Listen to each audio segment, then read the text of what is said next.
Onda Capital, la radio digital de Sevilla. OndaCapital.es.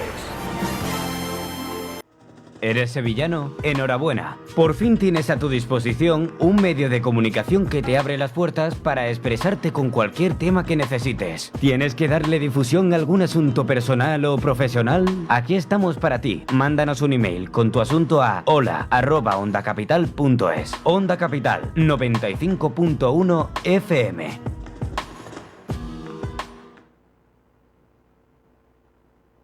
Onda Capital, la radio de los sevillanos.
Si eres un lector monógamo, crítico, compulsivo, nocturno, fanático, sabelotodo, neurótico, promiscuo, snob o de postureo, este es tu programa, 1001 Libros, un programa literario para lectores muy particulares. Buenas tardes, queridos radioyentes y seguidores de 1001 Libros. Por mis redes sociales hace días que os avisaba de que os tenía reservada una sorpresa. Y hoy es el día en el que se acaba pues tanto misterio. Pero no va a ser ahora, cuando resuelva esa duda, sino que os lo voy a decir un poquito más adelante. Así que hay que tener un poquito más de paciencia.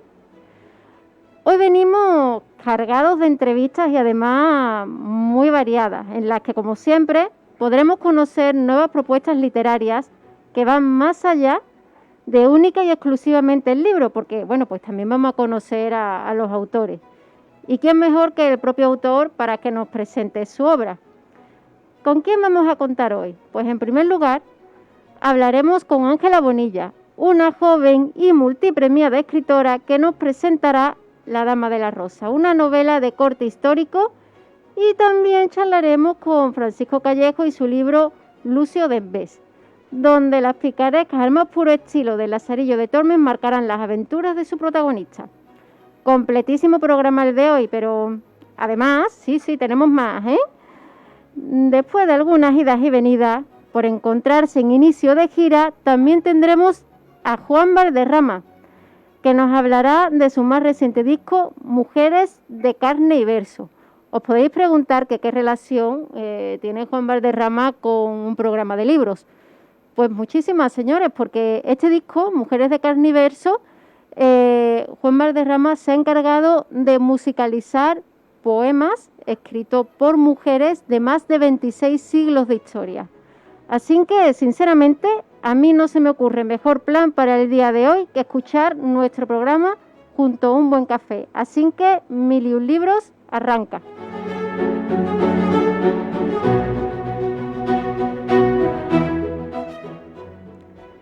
Bueno, pues yo creo que va siendo hora de que demos paso a nuestra primera entrevista, la cual vamos a hacerle una presentación con todos los honores que se merece, porque es una escritora, además de muy joven, excepcional. Hablamos de Ángela Bonilla. Ángela Bonilla es estudiante y escritora con formación intensiva en comunicación. Es una gran aficionada a la lectura desde su niñez.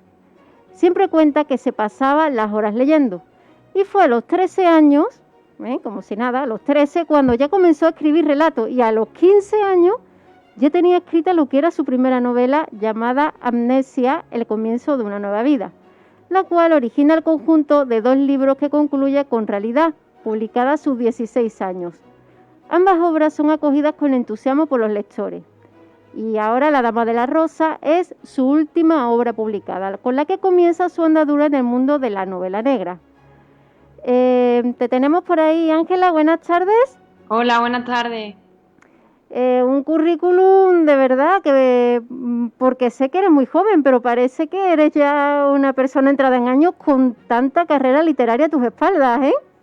Pues la verdad es que sí, que llevo ya unos añitos, tengo bastante experiencia, como quien dice. Después de que tengo 21 años, pero que empecé bastante joven y quieras o no, pues al final se va cogiendo bastante experiencia. Bueno, he comentado que desde pequeña eras una ávida lectora. ¿Te imaginaste alguna vez estar al otro lado? Es decir, en lugar de leer, que las personas leyeran tu obra. La verdad que no, o sea, al principio no. Después sí que es verdad que tenía muchas ganas de ponerme al otro lado, de saber qué se sentía a la hora de escribir y de ser leído, sobre todo. Entonces, pues empecé poquito a poco con mi descubrimiento y hasta que me embarqué en la novela y la saqué adelante.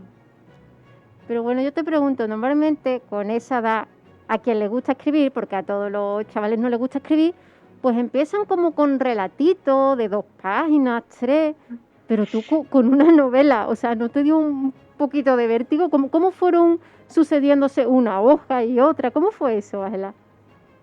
A ver, yo al principio escribía relatos cortos. Lo que pasa que me daba vergüenza, típico con esa edad que te da cosa que lean lo que escribes. Y siempre los guardaba o los tiraba directamente. Los borraba, si los escribía a ordenador, que era muy raro, los borraba. Y al final nunca me quedé con alguno de ellos, que ahora me da bastante rabia porque digo, podría haber sacado algo bueno de eso. ¿Tú sabes el valor que tendrían ahora esos relatos? O en el futuro, porque al plan que vas, como sigas ganando premios. Hombre, pues la verdad que me gustaría recuperar algunos de ellos, pero es imposible, porque me deshice totalmente de ellos. Y ya sí que es verdad que di el paso, me decidí y yo sola, en mi intimidad, empecé a escribir la primera novela. ¿Y cómo surgió la idea? Porque la primera novela se llama Amnesia. ¿Cómo surgió la idea? Pues la primera novela surgió bastante casual, porque, bueno, yo estudiaba, creo recordar que tercero de la ESO, si Sí. no recuerdo mal, y el profesor pues nos dijo que teníamos que hacer un trabajo de investigación sobre diferentes enfermedades, sobre diferentes trastornos y demás, y yo siempre he tirado mucho por el tema de los trastornos mentales. De hecho, estoy terminando ya la carrera de psicología, que al fin y al cabo pues tengo mucha relación con eso.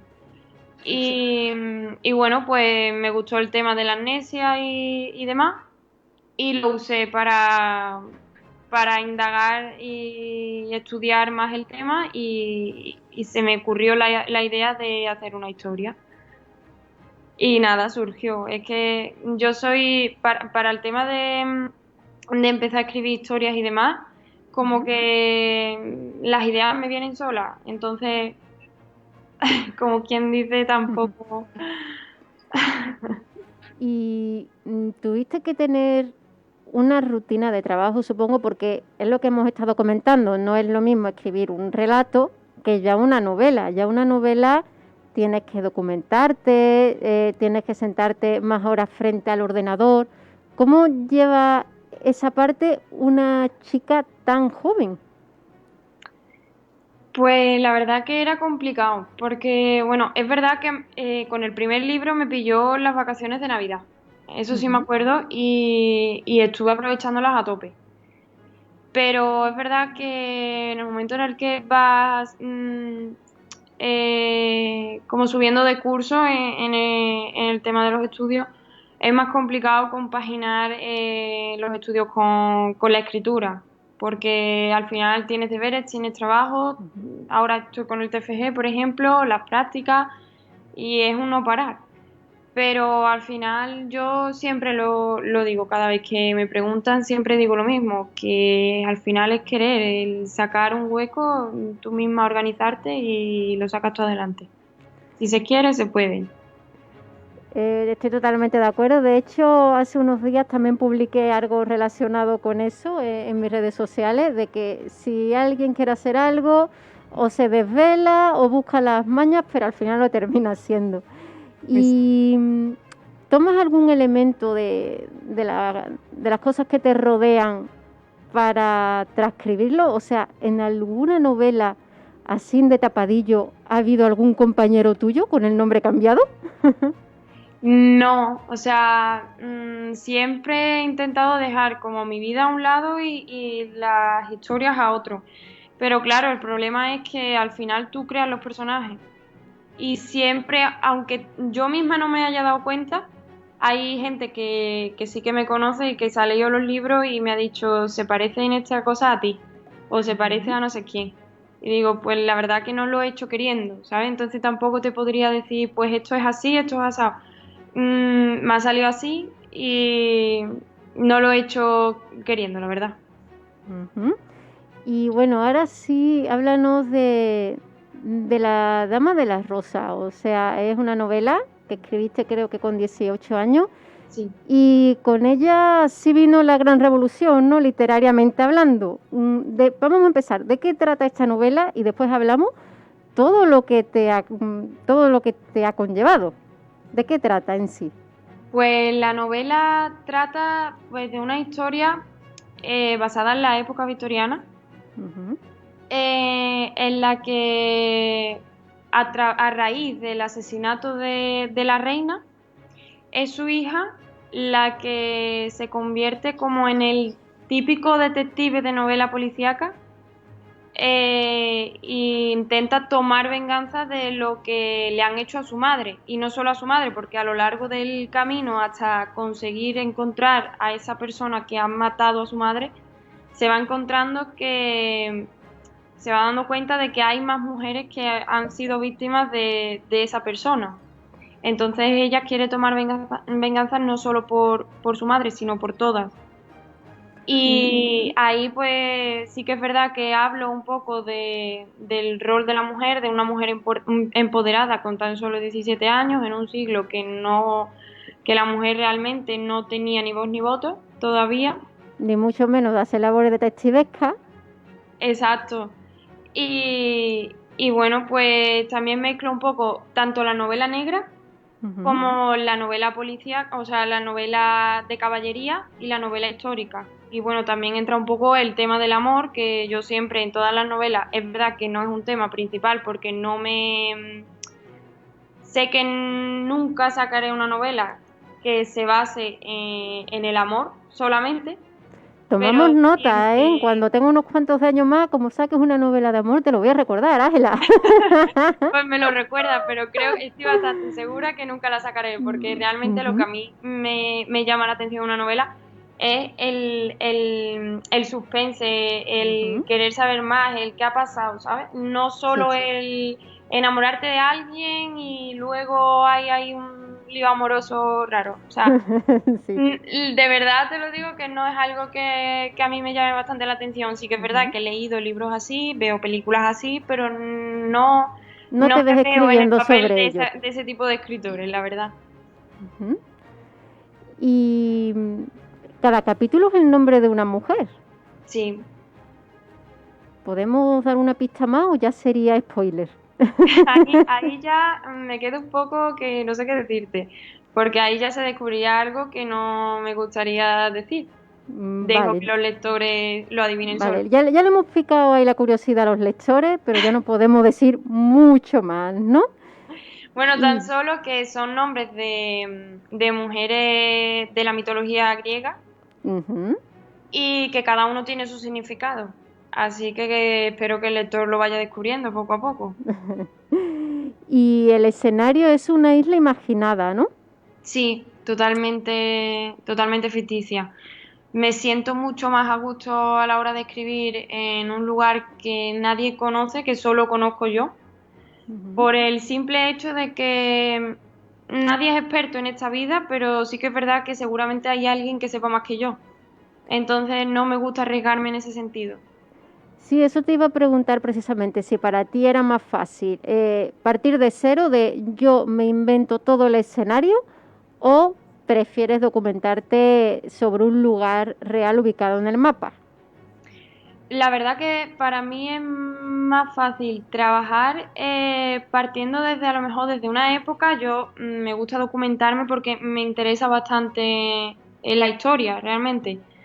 Pero a lo mejor ubicarme en un lugar, siempre va a haber alguien que sea de ese lugar, que sepa más que yo. Entonces puede decirme, eso no es así, ¿sabes? Entonces prefiero hacerlo a mi gusto, de otra forma, y me siento más a gusto y creo que el lector también puede echar a volar su imaginación. Y bueno, yo creo que vamos a empezar a hablar ya de lo que te ha traído la Dama de la Rosa. Han sido, yo creo, muchísimas alegrías. No sé si prefieres que las diga yo o empiezas tú, pero, hombre, el premio Clara Campoamor, cuéntame cómo te dieron la noticia, cómo lo recibiste. Cuéntanos, Ángela, compártenos ese momento tan importante. La verdad que eso será una anécdota ya para toda mi vida, la verdad. Porque salí del gimnasio y tenía una llamada perdida que no sabía de quién era un número extraño. Sí, Me monté en el coche y arranqué el coche, llamé por teléfono, me lo puse en manos libres y, y a eso que me contestan y me dice, ¿eres Ángela Bonilla? Y le digo, yo sí. Y me dice, bueno, pues le llamamos porque queríamos hacerle llegar que ha sido seleccionada para ofrecerle, bueno, para galardonarla con el premio Clara Campoamor. Y digo, ¿cómo? Sí. Digo, no puede ser o había equivocado. Tuve que parar el coche, le di las gracias, obviamente, Sí. educada, y llamé a mi madre por teléfono y digo, mamá, ¿esto qué es? No sé, yo creo que se han equivocado, que a lo mejor otra Ángela Bonilla, yo no lo sé. Y al final, pues sí, resultó que era yo. Y tuve que ir, fui a Jaén y allí me dieron el premio. La verdad que aquello fue una experiencia que no cambiaría en la vida porque conocí a mujeres bastante importantes, tanto en la historia de nuestro país como en la historia de las mujeres, y la verdad que vale la pena. Y yo, la verdad que estaba súper orgullosa y súper contenta. No tanto, o sea, yo por mí obviamente estaba súper contenta porque me lo habían dado a mí y yo estaba allí como, ¿en serio? ¿Es a mí? Pero claro, o sea, estaba orgullosa porque se lo estaban dando a mujeres que realmente habían dado su vida por eso, por la lucha por la igualdad. Entonces, pues fue algo bastante emotivo. Bueno, por aquí te están felicitando, de hecho están diciendo enhorabuena por esa juventud tan bien aprovechada. Yo también te felicito por ello, ¿eh? Así que estás recibiendo muchos mensajes de cariño aquí por redes. Y yo ahora te te pregunto, nos has comentado que estás terminando psicología. ¿Tienes ya planeado el perfil psicológico de tu próximo protagonista? Porque yo creo que ahora con los conocimientos que tienes te van a salir personajes un poquito más retorcidos, ¿no? Eso intento, la verdad, que estoy... mi idea realmente era de utilizar la psicología para poder crear ese tipo de personajes. Es cierto que cuando empecé a estudiar, no pensaba que realmente la carrera me iba a gustar tanto. Uh-huh. Entonces ahí sí que tengo un poco de dudas, pero sí que es verdad que al final me va a ayudar igualmente a la hora de escribir. Y tengo más o menos un perfil de la siguiente protagonista, que seguirá siendo una mujer. Uh-huh. Y poco a poco espero que salga adelante. Claro, el problema ahora es que tengo que sacar el tiempo de debajo de las piedras, pero bueno, espero que cuando ya acabe la carrera tenga mi título, esté más tranquila y demás de trabajo, pues poco a poco vaya dándole forma a la nueva historia. Y bueno, hemos dicho el premio Clara Campoamor, pero hay más, o sea que no has sido el único que has recibido, también has tenido premios y reconocimientos como el de la Diputación de Sevilla y del Instituto Andaluz de la Juventud. Sí. ¿Ese cómo fue? ¿Te pillaron también saliendo del gimnasio? Cuéntanos cómo fue. Sé que ha estado muy simpática la anécdota del día a día, porque hay personas que piensan que cuando alguien se lleva un premio, pues como que se lo espera, está en su casa esperando que suene el teléfono de, oye, te has llevado un premio. ¿No? A ti, pues fíjate, No. Te pilló saliendo del gimnasio y nos gustan esas anécdotas. No tenía ni idea, de verdad, o sea, fue totalmente por sorpresa. El de Sevilla Joven me llamaron también por teléfono y obviamente pues también me puse bastante contenta. La verdad que no te pongo en pie ahora mismo cómo fue el momento exacto, Uh-huh. pero obviamente también me lo tomé bastante bien, obviamente, y fui bastante contenta para recogerlo, la verdad. Y además es que ya no es solo eso, sino que te tratan muy bien y son geniales, de verdad. Yo la verdad que he tenido bastante suerte. Y bueno, has sido mucho a los medios de comunicación que has sido invitada, ¿no?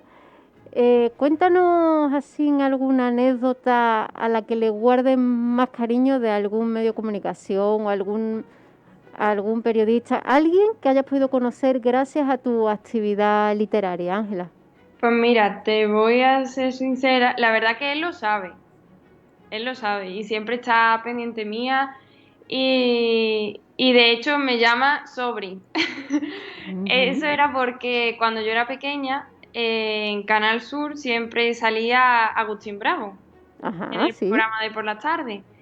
Y mi abuela y yo siempre lo veíamos en el salón y yo le decía, abuela, Agustín Bravo, el Tito Agustín. Y claro, pues la primera vez que yo fui allí a COPE en Sevilla, lo conocí. Y claro, pues yo me quedé un poco como diciendo, madre mía, y luego ya cuando fui cogiendo... Ya no está en la tele, yo estoy al lado de él, ¿no? Claro, pues fui cogiendo un poco de confianza, ya le conté la anécdota y ya desde entonces pues el Tito Agus y la Sobri Ángela. Y bueno, también la verdad que otra anécdota bastante buena fue la de cuando conocí a Juan Ramón Lucas, que fui a Madrid y estuve allí en Onda Cero. Sí. Que yo siempre lo veía por la tele, en los anuncios. Y claro, pues yo decía, madre mía, cómo tiene que ser el ir allí y ser entrevistado por esa persona, ¿no? Y claro, el día que yo llegué, yo realmente no sabía quién me iba a entrevistar y cuando llegué allí me puse bastante nerviosa, la verdad. Pero luego ya... ¿Lo controlaste bien o te temblaba un poquito la voz? La verdad es que sí, pero poquito a poco lo fui remediando. Bueno, Ángela, yo ahora quiero preguntarte, aparte de estar terminando la carrera de psicología, ¿cuáles son tus proyectos futuros a nivel literario.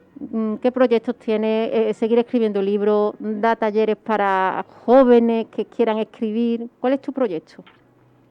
Pues ahora mismo, la verdad que no sabría decirte, no sabría enfocarlo bien, pero sí que es verdad que me gustaría, por ejemplo, dar talleres, charlas en colegios, por ejemplo, a los peques, para no solo para presentarle mi libro y para contarle mi vida como escritora, sino para enseñarles que realmente la literatura vale la pena, porque es verdad que hay un problema que en el colegio, no lo critico ni mucho menos, pero es verdad que en el colegio existe el problema de que nos obligan a leer ciertos libros que realmente no a todo el mundo les gustan.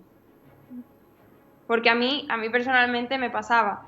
Es cierto que es una manera de conocer la literatura, la historia de la literatura y demás, pero hay gustos. Pero a veces cuesta caro, le coges manía a los clásicos de la literatura. Exactamente, y hay otras formas de que las personas, de que los jóvenes los conozcan y que pues que lleven a cabo, o sea, que se involucren en el mundo de la literatura y que conozcan ese mundo, que es bastante bonito, la verdad. Bueno, Ángela, tienes aquí más mensajes. Por ejemplo, José María Ariño dice que espera tu próxima novela. Buenas tardes, José María, un saludo. Sí, y Albert Villanueva, un gran futuro por delante, Ángela. Espero que sí. Muchas gracias. Pues sí, son muchas las muestras de cariño y la verdad es que es de agradecer ver a alguien tan joven entregada a la literatura, encima que haya sido reconocida. De verdad, si eres un ejemplo. Pero yo, la última pregunta que quiero hacerte, ¿te salió eso en alguna ocasión un poquito caro en el instituto? Porque hay veces que las personas que destacan un poco, algunos compañeros no se portan muy bien.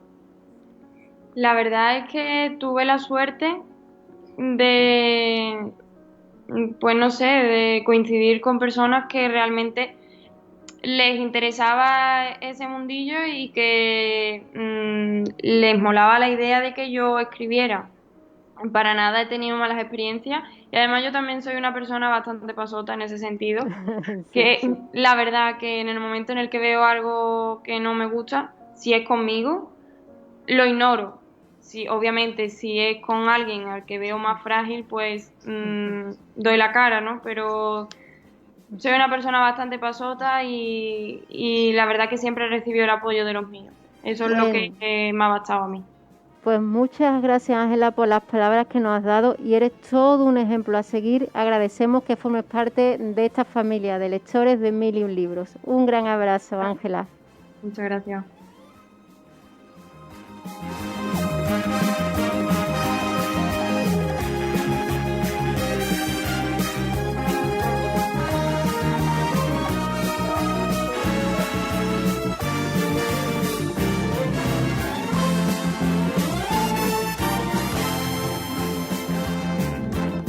Capital 95.1. Bar Pino. Somos especialistas en tapas caseras elaboradas cada día. Degusta nuestras tapas de siempre como berenjena rellena de marisco, San Jacobo, champiñones a las nueces, boquerones en adobo, serranitos y mucho más. En Bar Pino te espera un excelente ambiente familiar con un pequeño salón para eventos y celebraciones. Estamos en Avenida Pino Montano 64. Gastronomía mediterránea y de calidad en Bar Pino. Arquitectura.com, arquitectos amantes de nuestra profesión para ponerla al servicio de las personas. Somos un equipo de trabajo dirigido por el arquitecto sevillano Enrique Guzmán, con más de 10 años de experiencia. El tiempo, esfuerzo y sacrificio que dedicamos a todos y cada uno de nuestros proyectos bien merece la pena cuando el trabajo está terminado y se ve recompensado. Proyectamos, dirigimos y construimos. Te esperamos en calle San Víctor número 3 y en el teléfono 955 26 4101. Guzmanarquitectura.com, arquitectura de tus sueños, constructores de tus ideas. ¿Buscando el regalo perfecto? En Joyería Cerrato encontrarás el mejor catálogo de productos de lujo. Somos especialistas en diferentes variedades de gemas, como diamantes y zafiros. Haznos tu consulta en Virgen de la Victoria 48 o llámanos al 954 27 05 66. Joyería Cerrato, regala momentos. En En Agencia de Letras ofrecemos los mejores servicios literarios para la promoción de tu libro, corrección de estilo, ortotipográfica, diseño de portada y de difusión. Confiando en nosotros, obtendrás el acceso a distintos medios donde presentar tu obra. Contáctenos al 617-279-774 o encuéntranos en agenciadeletras.com. Agencia de Letras, tu agente literario de confianza. Consejo de monserrataltemirlara.com. Lo más importante de tu sesión es el intercambio de información con el fisioterapeuta. Te hará preguntas para resolver tu caso. No es tiempo perdido, sino que aumenta la eficacia para poder realizar un gran diagnóstico. Con el conocimiento y las técnicas del profesional se conseguirá el mejor resultado. Información profesional y saludable ofrecida por monserrataltemirlara.com. With you I feel like breaking rules. On the edge, looking out with no parachute. You know I'm dreaming about us two, playing around without a clue. On the edge, leaning out. With us it's all or nothing. Ooh, but guess I need more of you. With us it's all or nothing, but guess I need more of you. You say it during night, but in the morning you just leave. With us it's all or nothing.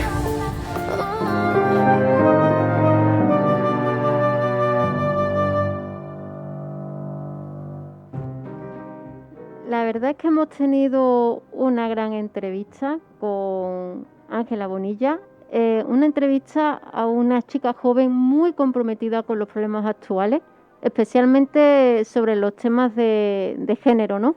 Y que gracias a la literatura y a sus obras, pues contribuye con su granito de arena con esta situación. Muchas gracias, Ángela, por habernos atendido, y ahora es momento de pasar a nuestra segunda entrevista. Vamos a leer un poco la semblanza de nuestro siguiente autor, que también es de lo más interesante. Se trata de Francisco Callejo. Estudió Derecho, Filosofía y Letras y el grado en Lengua. Después explicaré el por qué digo todos los estudios que tiene su razón. Y en el año 95 se alzó con el segundo galardón literario otorgado por la Fundación Joselito de Madrid por la obra titulada En el nombre de Juan Belmonte, de Manolete y del Espíritu Santo. Ensayo que echa por tierra toda la escolástica taurina vigente hasta el momento de su alumbramiento. En el 2016 publica su primera novela titulada Lucio de Embés, y que no es sino un homenaje a uno de nuestros más precarios y eximios clásicos, como es El Lazarillo de Tormes. El protagonista de la obra narra en primera persona las vicisitudes y calamidades a que le aboca un sistema laboral al que parece estar condenado. Buenas tardes, Francisco. Hola, ¿qué tal? Buenas tardes. He resumido tu currículum literario porque a mitad también hay como un compendio también de artículos de un blog que tenía, pero es que yo veo que Lucio de Embés tiene tanto para que hablar y digo, no, nos tenemos que ir de lleno con Lucio de Embés. Sí, lo cierto es que en este caso concreto has omitido una obra que es la obra prologal de mi carrera literaria, que es Artículos para un fin de fiesta, que es una especie de mirada desde un punto de vista netamente interno del mundo relacionado con la tauromaquia, y es una acerba e intencional crítica hecha desde dentro, es decir, no es el clásico panfleto antitaurino prácticamente acogido a los grandes tópicos, sino que es en cierto modo pues una especie de compendio con una vocación efectivamente absolutamente cuestionable de lo que hoy considero que es una fiesta absolutamente periclitada, y que en este caso concreto, pues bueno, yo creo que manifiesta muy a las claras mi estilo y mi manera de expresarme. No obstante, recogiendo el hilo de lo que tú acabas de plantear, efectivamente, Lucio de Embés, en cierto modo, como ya he comentado en anteriores ocasiones, me valgo de él fundamentalmente porque lo constituye una especie de alter ego. Para mí Lucio de Embés es una especie de alter ego, un personaje que en cierta medida está hablando de mí, pero que por otro lado me valgo de él con objeto de que pues, se haga el depositario de lo que para mí es fundamentalmente un homenaje, un enaltecimiento y desde luego una manera de poner de relieve el momento, bajo mi punto de vista, más feraz de nuestra literatura, que es el Siglo de Oro. Sí, porque de hecho en la novela empleas un lenguaje que efectivamente recuerda a otra época, pero con un tema que es actual, porque yo creo que siempre ha sido el mismo tema a lo largo de todas las épocas. ¿Cuál es ese tema? Preséntanos a Lucio Dembés. Bueno, Lucio Dembés, como decía, es el epígono del Lazarillo de Tormes. En este caso concreto me valgo de él con objeto de volver a dotar de voz a aquel autor supuestamente anónimo que, bueno, desde una crítica absolutamente encubierta, pero no por ello menos acentuada, incluso por momentos montará, pues cuestiona todo un sistema. Cuestiona todo un sistema social, es decir, el Lazarillo cuestiona todo un sistema social. Bien, pues Lucio lo que viene a cuestionar es todo un sistema laboral, es decir, una constitución como la que tenemos que consagra supuestamente derechos como el derecho a la vivienda o el derecho al trabajo, finalmente uno descubre que no dejan de ser sino papel mojado. Es decir, ni todo el mundo tiene garantizada una vivienda, ni mucho menos todo el mundo tiene garantizado un trabajo. Lucio precisamente se apronta al mundo laboral y a medida que va transitando las veredas del mismo va observando que lo único que encuentra son obstáculos. Es un hombre con una serie de aquilatadísimos principios, con un prontuario verdaderamente elogiable bajo mi punto de vista, pero finalmente, pues a medida que logra conocer determinados estadios del mundo laboral, se da cuenta de que quienes realmente medran dentro de él son fundamentalmente pues, los pendolistas, los lagoteros, en cierta medida los mercenarios, y bueno, pues llevándolo quizá a un castellano más en román paladín, si cabe, ¿verdad? Pues fundamentalmente los pelotas y los rastreros, que son los que realmente se terminan haciendo un hueco en según qué tipo de estancias. Porque lamentablemente, y eso por eso creo que este libro además tiene tanta vigencia, eso no ha cambiado en absoluto. Hoy, lamentablemente, en los trabajos o en muchos trabajos no se cifra el compendio de un hombre por su mérito, sino que se compendia lamentablemente por su capacidad de agasajo. Y eso sí que me parece verdaderamente lamentable. Eso es Lucio Dembés. Lucio Dembés es una denuncia abierta y manifiesta del actual sistema laboral que padecemos, al que si ya es difícil acceder, en muchas ocasiones resulta especialmente difícil mantenerse en él, sobre todo cuando se es un hombre de principios y cuando se es un hombre en rectitud. Y bueno, aparte de lo de agasajo, creo que también tu red de contactos también influye muchísimo a día de hoy, por desgracia, para encontrar un trabajo también. Todo. Sí, está todo condicionado. No obstante, en cierta medida, pues sabemos que muchas veces a los trabajos se accede básicamente pues, por puro padrinazgo. Es decir, basta que conozcas a alguien y que ese alguien en cierta medida haga las veces de mecenas y te introduzca dentro de un cenáculo, porque muchas veces, insisto, por currículum es muy difícil llegar a según qué lugares y es lamentable que gente que realmente hace un esfuerzo ímprobo a la hora de tratar de sacar adelante una carrera universitaria, de hacer prácticas o de esmerarse en cualquier tipo de actividad con objeto de ir paulatinamente progresando, pues al final se da cuenta de que quienes le están adelantando por la derecha son personas que no tienen tampoco grandes capacitaciones, pero sí tienen grandes padrinos, claro. Francisco, esto sería un tema tan dilatado para hablar contigo, porque estoy tan de acuerdo. Pero creo que es evidente, sí. Sí, tenemos ahí en pantalla la portada del libro y tengo una curiosidad. ¿El que aparece eres tú o se parece? Soy yo. Sí, porque me lo parecía. Soy yo. Y bueno, ahí está como que las dos caras de Lucio Dembés, un hombre muy trajeado que se está mirando al espejo y se ve todo harapiento. Explícanos un poco esta dialéctica entre él mismo. De acuerdo. Antes de ello sí me gustaría significar que bueno, el autor de esa portada es un fantástico y versal diseñador gráfico, se llama Juan Carlos Zapatero, es mi primo, me honro además con el hecho de que seamos familiares. La verdad es que le di una sucinta pincelada de lo que yo perseguía y gracias a esa pincelada él logró extraer la idea de fondo y bueno, pues dio a luz esa portada que me parece muy acertada. La portada efectivamente lo que hace es refleja a un señor que, tal y como muy bien acabas de puntualizar, aparece muy trajeado y lo que he pretendido alegorizar a través de ese traje es que es un señor muy presentable, es un señor que se ha esmerado muy mucho en el vestir, con objeto de dar una imagen lo más pulcra posible. No obstante, este señor, en el momento que se enfrenta a ese espejo, observa que el azogue del mismo lo que le devuelve no es su propia imagen, sino que lo que le devuelve es una imagen absolutamente esperpentizada, si se me permite. Es decir, es como, sí, claro, como Max Estrella paseando por el Callejón del Gato, junto a Don Latino, apelo a Don Ramón María del Valle Inclán en Luces de Bohemia, y de repente se asoman a esos espejos convexos que les desfiguran por completo. A partir de ahí nace el esperpento. Bueno, pues en cierta medida esto es un esperpento. El Lucio de Embés se da cuenta de que al reflejarse en ese espejo, lo que el espejo le está dando como imagen es la imagen absolutamente distorsionada de él mismo, porque es él mismo el que aparece reflejado, pero eso sí, envuelto en unos harapos y envuelto en un traje que nada tiene que ver con el traje que él ha preparado de cara a asomarse a ese espejo. Y ese espejo, en cierta medida, es el mundo laboral. Ese espejo finalmente deviene una especie de lienzo de nuestra pintura barroca, de la pintura española del barroco, y lo que representa es un pícaro.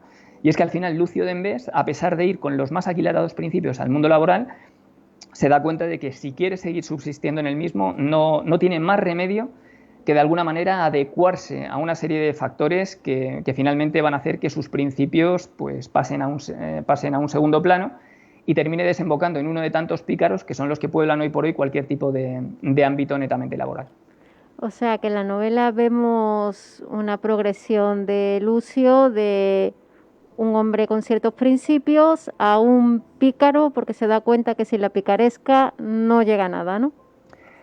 Sí, con una salvedad, y es que en este caso concreto Lucio mantiene el tipo y mantiene el tono hasta el final, lo mantiene hasta el final. Lo que pasa es que después de una crisis verdaderamente profunda y verdaderamente terrible llega un instante en que se rinde con armas y bagajes. Se da cuenta de que lamentablemente no hay nada que hacer, y este es el mensaje quizá, el mensaje cruento y el mensaje acre y agrio de la novela, y es que al final no hay nada que hacer, no hay nada que hacer. Es decir, finalmente, como lamentablemente, a pesar de que muchas veces la literatura y el cine se empeñan en demostrarnos lo contrario, lo que sucede realmente es que al final siempre ganan los malos. Es decir, insisto, la literatura y el cine parecen empeñarse en decirnos lo contrario. Fenomenal que nos narcoticen a través de las 2 horas que pueda durarnos la proyección de una película o las varias horas que nos pueda durar la lectura de un libro, pero la verdad de fondo es que al final ganan los malos. Es decir, esto es así. Y en este caso concreto, en Lucio de Embés, lo que se pone de relieve es eso, que al final ganan los malos, como de costumbre. Por lo tanto, ya digo que este hombre trata de mantener el tipo hasta el final, pero llega a un punto en el que se da cuenta de que no le queda más remedio que entregar la cuchara y finalmente, si quiere seguir subsistiendo, hacerse soluble dentro de un sistema absolutamente corrupto, un sistema absolutamente vil y profundamente abyecto. Y bueno, hemos comentado al principio el tipo de lenguaje que usas en Lucio de Embés, que es propio pues de una novela como de otra época. Lo que a otro autor se le dificultaría, ¿a ti te fluye? ¿Este lenguaje te fluye fácilmente o te lo propusiste este tipo de novela y tenías que escribirla así?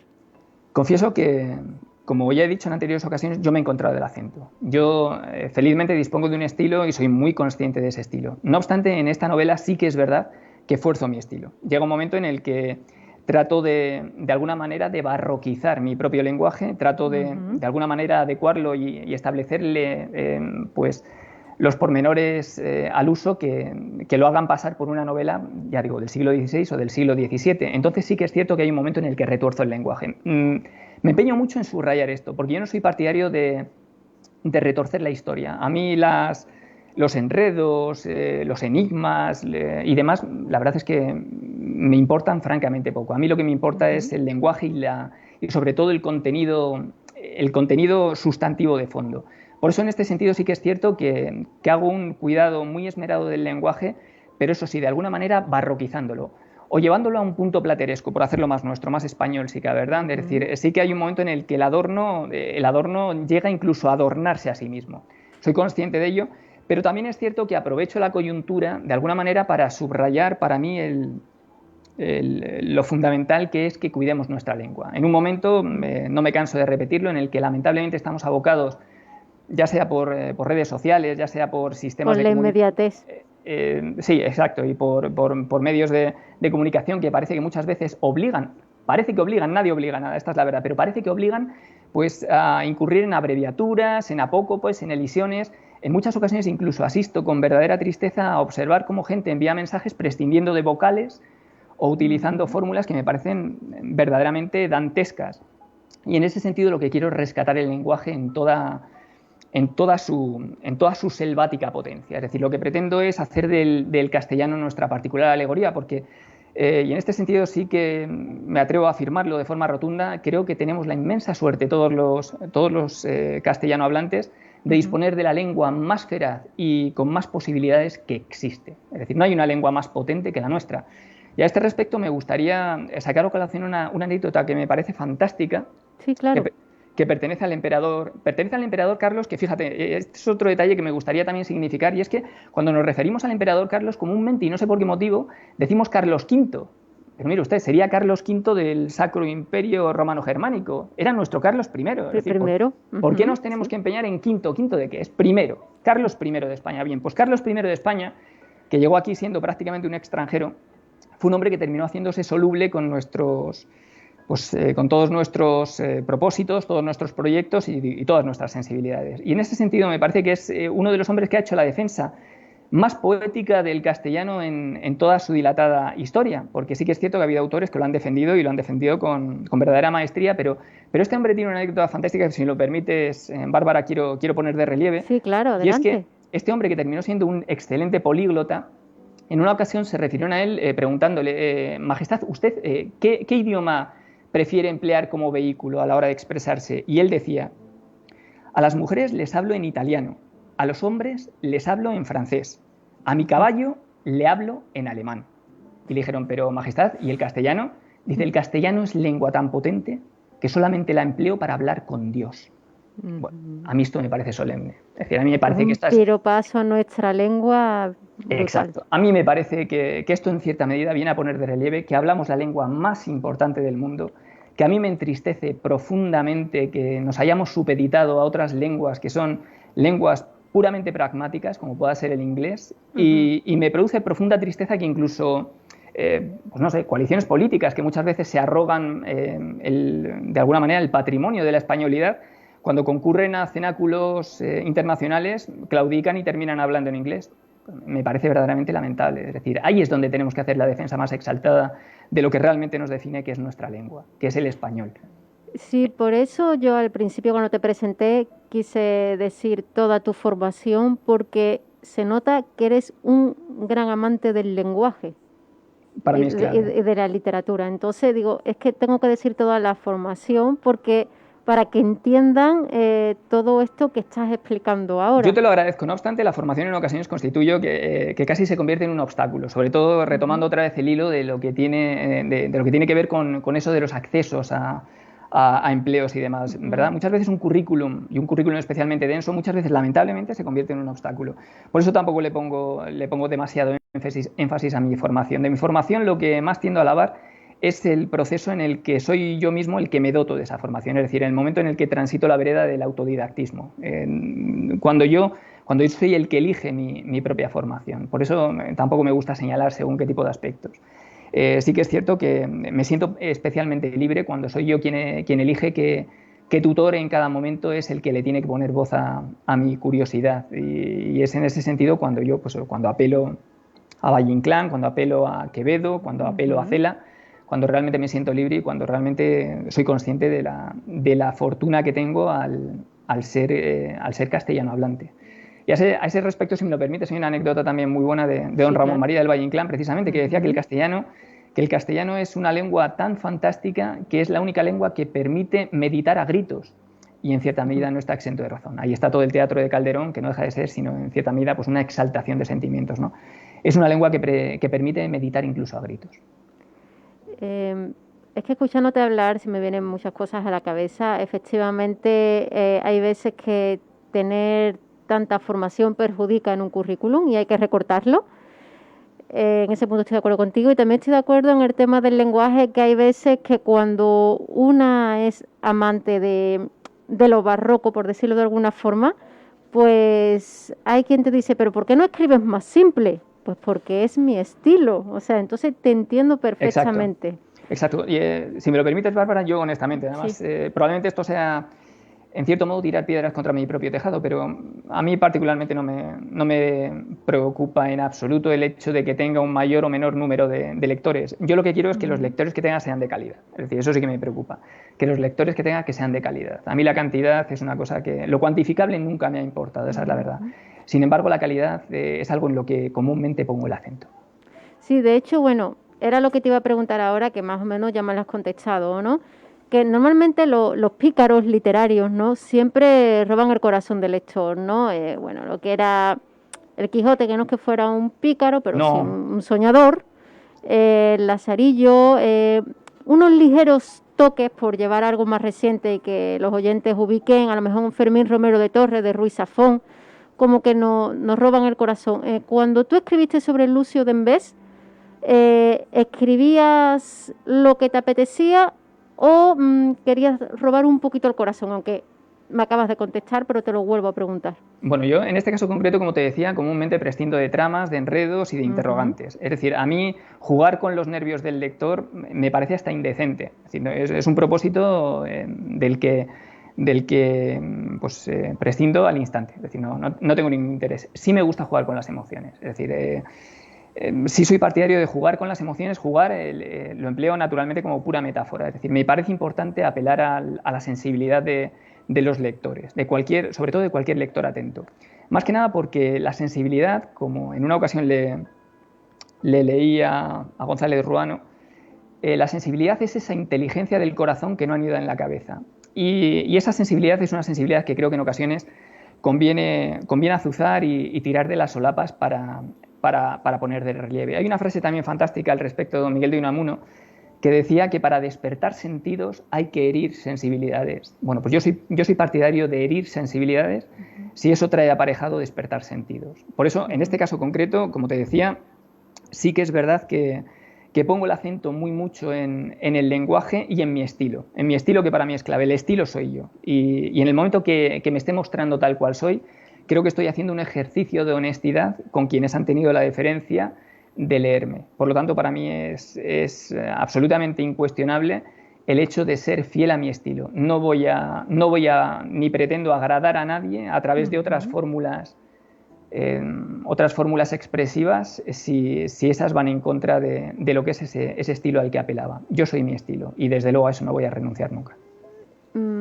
La verdad es que es un gran titular el que acabas de dar, un principio hermoso, porque es triste hablar con muchos libreros y comentar cómo hay escritores que se ven un poco subyugados por las grandes editoriales.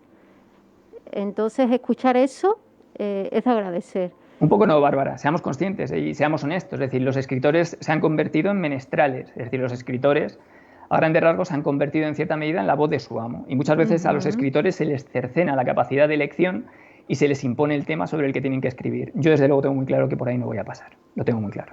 Por eso mismo te digo que sí me gusta escuchar eso. Y algo que te quiero preguntar, una frase que escuché tuya, que comentabas que la literatura es un ajuste de cuentas. Sin duda, sin duda. ¿Con quién está ajustando cuentas Lucio de Embés? Lucio de Embés Francisco. Sí, en cierta medida hablamos de lo mismo. Es decir, porque yo, como también dije en una anterior ocasión, yo hago memorialismo. Es decir, yo confieso que no empleo la imaginación para la literatura. La imaginación no me interesa en absoluto. Eso se lo dejo a Isaac Asimov o a cualquier otro tipo de autor que considere que tenga que ir por esos derroteros. A mí eso no me genera ningún interés, esa es la verdad. Entonces, en este caso concreto, el ajuste de cuentas es con un sistema, como te decía, en el caso concreto de Lucio de Embés, el ajuste de cuentas es con el sistema laboral. Y más concretamente con el sistema laboral español, que me parece un sistema laboral absolutamente corrompido. Hablo en general, hablo tanto de las grandes instituciones a nivel administrativo como de muchas empresas dentro del sector privado, muchas de las cuales he tasado yo de primera mano. Entonces, esto es un ajuste de cuentas con respecto a ellos. Es decir, en este sentido de lo que se trata es de alguna manera de poner negro sobre blanco la cantidad de auténticas corruptelas y auténticas situaciones verdaderamente verdaderamente dantescas y verdaderamente lamentables que Lucio atraviesa con objeto de, simplemente, como decía, de hacerse un lugar, en un principio con objeto además de hacerse un lugar pues, lo más brillante posible, no con objeto de que él refulja, sino con objeto de que realmente la empresa a la que él se debe pues, aspire a mayores logros. No obstante, esas empresas muchas veces están trufadas de pequeños y bastardeados intereses que son precisamente los que vienen a ponerle palos a las ruedas. Es decir, y además lo estamos viendo todos los días nos desayunamos con noticias, ya sea dentro de entidades privadas o públicas, en las que vemos que hay personas que meten la mano en la caja, o hay personas que practican el nepotismo, o hay personas que finalmente se valen de sus cargos de cara a beneficiar a sus deudos y a sus personas más próximas. Pues bueno, Lucio Dembés lo que viene es precisamente a poner en solfa todo eso, a decir que lamentablemente el sistema laboral está engolfado, es absolutamente corrupto y en este sentido, pues evidentemente a labrarse todos los enemigos que esto pueda traer aparejado, por supuesto. Eso te iba a comentar, ¿eh? ¿Estás preparado también para las personas dolidas por lo que puedan leer y que vayan a hacer una crítica? Como te decía, en este sentido yo soy muy partidario de ese pensamiento de don Miguel de Unamuno acerca del que, insisto, para despertar sensibilidades, para despertar sentidos, hay que herir sensibilidades. Sí, por supuesto que sí. Además es que tengo una vocación definida porque esto sea así. Como te decía, además, me consta que al final los buenos siempre pierden. Es decir, sé que esto es en cierta medida una apuesta a caballo perdedor, me consta, pero no por ello me parece menos noble y no por ello me parece que hay que dejarla en el tintero. Al contrario, precisamente por todo eso y por el valor poético que tienen los vencidos, yo quiero militar en esas huestes. Es decir, quiero militar en la hueste del que sabe que desde un principio y ya de salida está vencido. Francisco, nos vamos un momentito a patrocinadores y regresamos contigo. No te marches, por favor. Descuida, aquí estoy.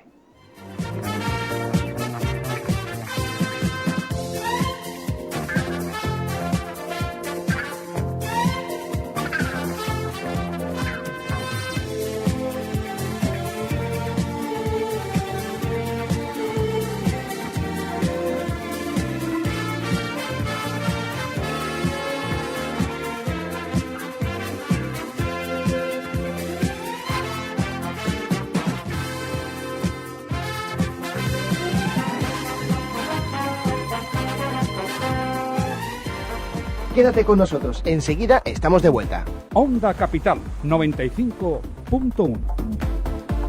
Bar Pino. Somos especialistas en tapas caseras elaboradas cada día. Degusta nuestras tapas de siempre como berenjena rellena de marisco, San Jacobo, champiñones a las nueces, boquerones en adobo, serranitos y mucho más. En Bar Pino te espera un excelente ambiente familiar con un pequeño salón para eventos y celebraciones. Estamos en Avenida Pino Montano 64. Gastronomía mediterránea y de calidad en Bar Pino. Arquitectura.com. Arquitectos amantes de nuestra profesión para ponerla al servicio de las personas. Somos un equipo de trabajo dirigido por el arquitecto sevillano Enrique Guzmán, con más de 10 años de experiencia. El tiempo, esfuerzo y sacrificio que dedicamos a todos y cada uno de nuestros proyectos bien merece la pena cuando el trabajo está terminado y se ve recompensado. Proyectamos, dirigimos y construimos. Te esperamos en calle San Víctor número 3 y en el teléfono 955 26 41 01. Guzmanarquitectura.com. Arquitectura de tus sueños, constructores de tus ideas. Consejo de monserrataltemirlara.com. Lo más importante de tu sesión es el intercambio de información con el fisioterapeuta. Te hará preguntas para resolver tu caso. No es tiempo perdido, sino que aumenta la eficacia para poder realizar un gran diagnóstico. Con el conocimiento y las técnicas del profesional se conseguirá el mejor resultado. Información profesional y saludable ofrecida por monserrataltemirlara.com.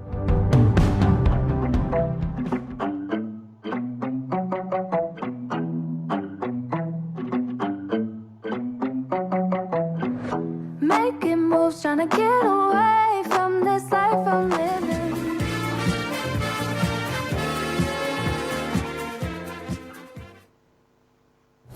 Onda Capital, la radio digital e independiente de Sevilla. ondacapital.es.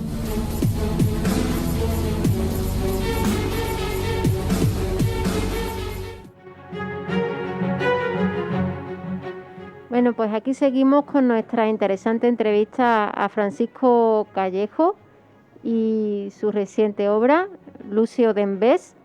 Y bueno, Francisco, yo quería preguntarte cuáles son tus planes de futuro literariamente hablando. ¿Vas a seguir promoviendo Lucio de Embés? ¿Tienes ya otra idea en mente? Bueno, lo cierto es que Lucio de Embés no es una obra reciente. Lucio de Embés es una obra de 2016. Lo que sucede es que sí que es cierto que gracias al empeño y al olfato de mi agente de letras, a Virginia Bonilla, a quien quiero agradecerle precisamente el interés que ha depositado en proyectar y promocionar esta obra, hemos vuelto a desempolvar este libro y a volver a ponerlo de relieve. Como digo, es un libro que, si bien se remonta 4, casi 5 años atrás, es un libro que no va a perder vigencia nunca. Y no va a perder vigencia porque entronca con los clásicos y porque el tema que late de fondo es un tema que lamentablemente en un país como este va a estar de actualidad permanentemente. Por eso en ese sentido creo que Lucio de Embés no va a perder vigencia. No obstante, tengo una obra recientemente finalizada. Es una obra que se incardina precisamente con ese periodo tan absolutamente distópico como ha sido esta extrañísima y sobrevenida, entre comillas el término sobrevenida, pandemia. Y de modo que durante el año pasado, desde el 14 de marzo hasta el 26 de junio, pues me esmeré en un diario novelado y poetizado, diría yo, en el que todos los días escribía desde una veta netamente memorialista todo lo que realmente sentía. Es decir, hay un libro posterior a este Lucio de Embés que habla mucho más cerca de mí y del que estoy especialmente orgulloso. Sí que es cierto que todos los libros, en cierta medida, que uno escribe no dejan de ser producto del ingenio, de la sensibilidad, de la dedicación, del esmero, de los conocimientos, del aprontamiento en muchos factores, pero sí que es cierto que, y no porque sea el último, si de uno estoy especialmente orgulloso es de este que está a expensas de publicarse en breve, también a través de la editorial Pluma de Sueños, que es un libro que creo que realmente tiene mucho fondo, tiene mucho bagaje, y es un libro que si adquiere el eco que creo que su calidad demanda, sí que es un libro que no va a dejar indiferente a nadie y sí que es un libro que se va a constituir, bajo mi punto de vista, en un antes y un después. Puede resultar muy presuntuoso por mi parte, pero me consta que es un libro que además puede hacerse un lugar especialmente óptimo dentro de lo que es la narrativa española, o al menos la narrativa en castellano, y desde luego desde un punto de vista ensayístico y de pensamiento es un libro que recogiendo el testigo de don Miguel de Unamuno, desde luego viene a despertar muchos sentidos. Viene a despertar muchos sentidos y eso, como ya te he dicho, viene por herir muchas sensibilidades. Me sorprende, independientemente de lo que hemos estado hablando, me sorprende tu memoria para reproducir tantas frases literarias. Tienes una memoria... Bueno, no tiene mucho mérito, créeme que no. En este sentido yo creo que el mérito está precisamente en esos pensadores que tuvieron la suficiente habilidad como para dotar ya no solamente de contenido un mensaje, sino para además dotarlo de musicalidad. Y esto es algo que además, mira, aprovechando la coyuntura de lo que has sugerido, quiero poner también de relieve. El lenguaje, bajo mi punto de vista, tiene dos factores que lo hacen especialmente atractivo y son, pues en cierta medida, la sonoridad y el sentido. Y yo soy consciente de que en un principio, cuando alguien balbucea dentro de su proyecto creativo, comúnmente se pone el acento en el sentido. Pero cuando uno ya empieza a tomar cierta inercia, ya empieza a tomar cierta carrerilla con respecto al buen uso que hace de ese transitar por la vereda de la literatura, llega un momento en que te das cuenta de que el sentido empieza a despegar y empiezas de alguna manera a coquetear con la sonoridad. Y esto también tiene mucho que ver con el pensamiento de Paul Valéry, que decía eso, que el lenguaje tiene sentido y sonido. Cuando hemos llegado a la veta de que el sonido, de que las palabras, muy por encima de lo que su sentido etimológico te quieran decir, ya te están diciendo algo desde un punto de vista musical, creo que ya estás trascendiendo muchas fronteras. Y ese es mi propósito. Y el último libro está, de alguna manera, está en esa órbita. El último libro es un libro muy sonoro, como de alguna manera, la poesía de San Juan de la Cruz, sí. Con las salvedades obvias entre su flamígero talento y lo que pueda ser mi deambular por el mundo de las letras. Pero sí, es decir, apelo a esa sonoridad de fondo, a esa sonoridad aparentemente callada, pero que late indefectiblemente en todos los párrafos del nuevo libro. Pues bueno, Francisco, ha sido todo un honor contar con tu entrevista el día de hoy. Creo que hemos aprendido muchísimo, aparte de presentarnos tu obra, Lucio d'Embés.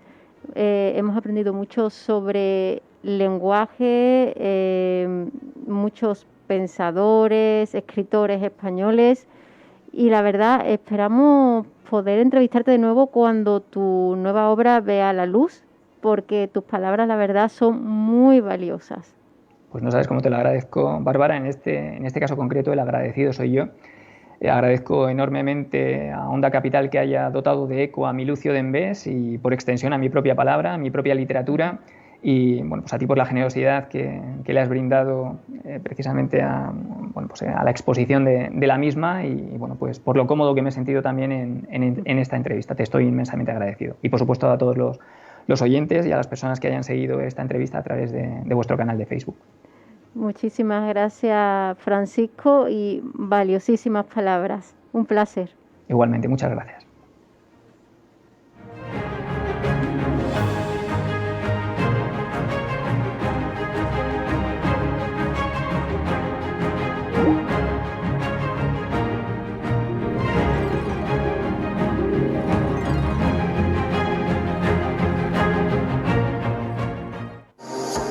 El siguiente consejo está patrocinado por agenciadeletras.com.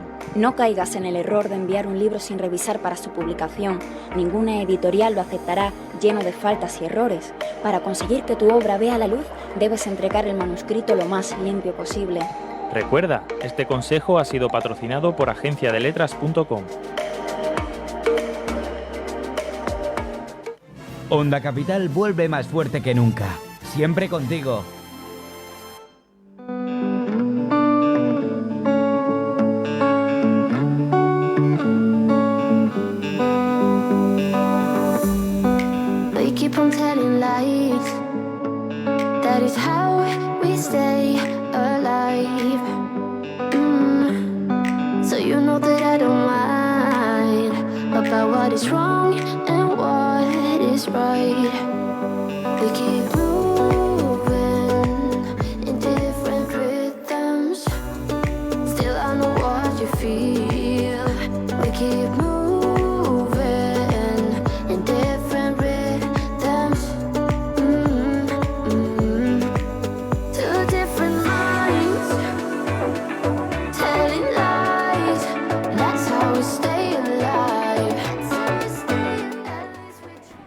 Bueno, y ahora tenemos una entrevista con alguien que yo creo que con solo decir su nombre no hace falta presentarlo mucho más, ni decir su currículum artístico, pero aún así voy a intentar de hacerlo, aunque seguramente me quede corta porque es muy, muy extenso.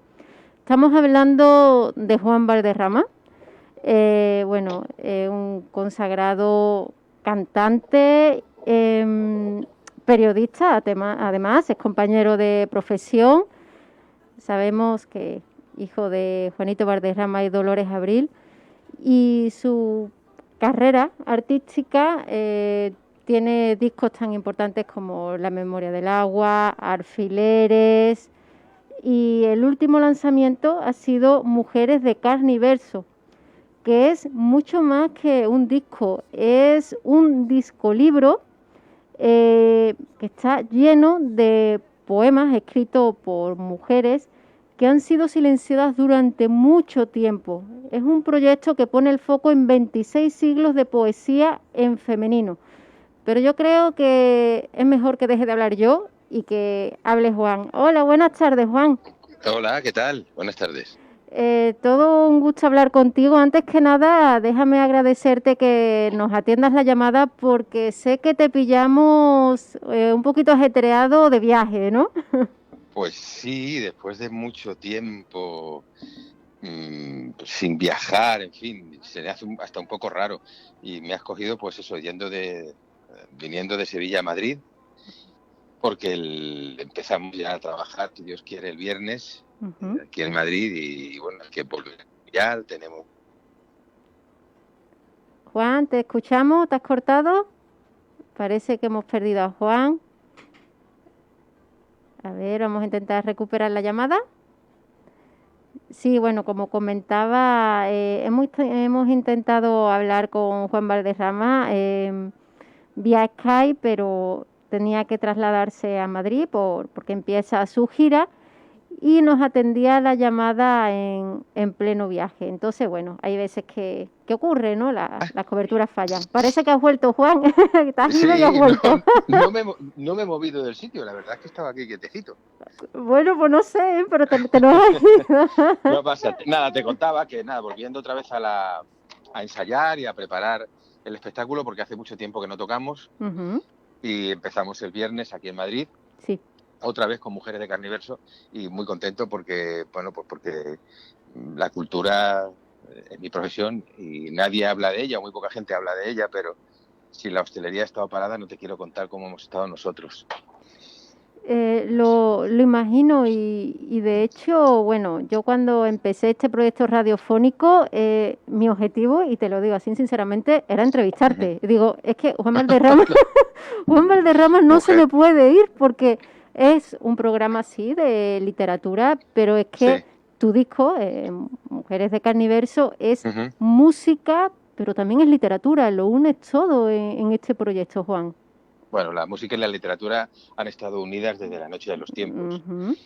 Y yo lo único que asistí a era una exposición sobre el centenario de Gloria Fuertes, y ahí me di cuenta del déficit tan grande que hay en la poesía femenina.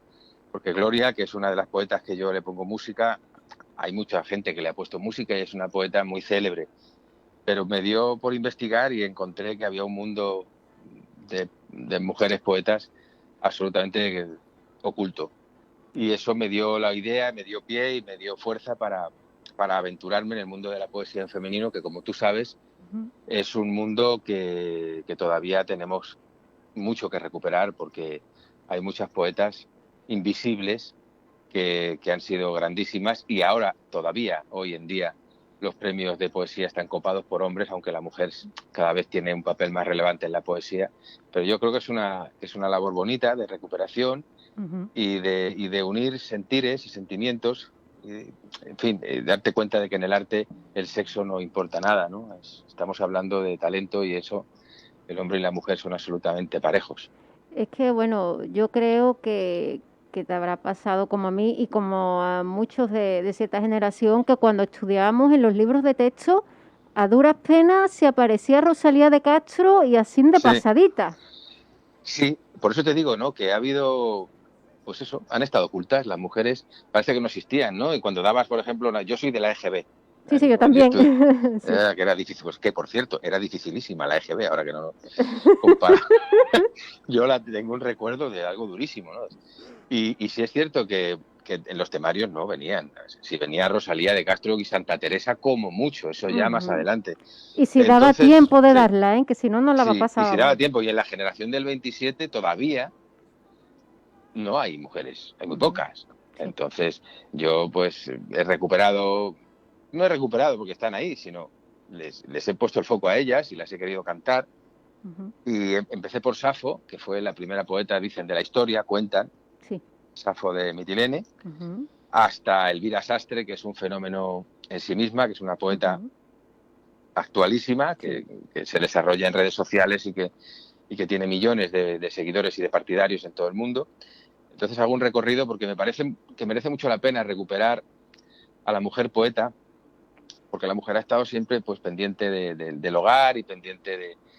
En fin, no pendiente, más bien esclava del hombre y del hogar. Y yo creo que es el momento de empezar a romper todo ese tipo de estos tópicos y que seamos los hombres quienes nos acerquemos al mundo de las mujeres, porque creo que así, no por obligación, sino por amor y por gusto de hacerlo, es como al final la sociedad avanzará y crearemos una conciencia.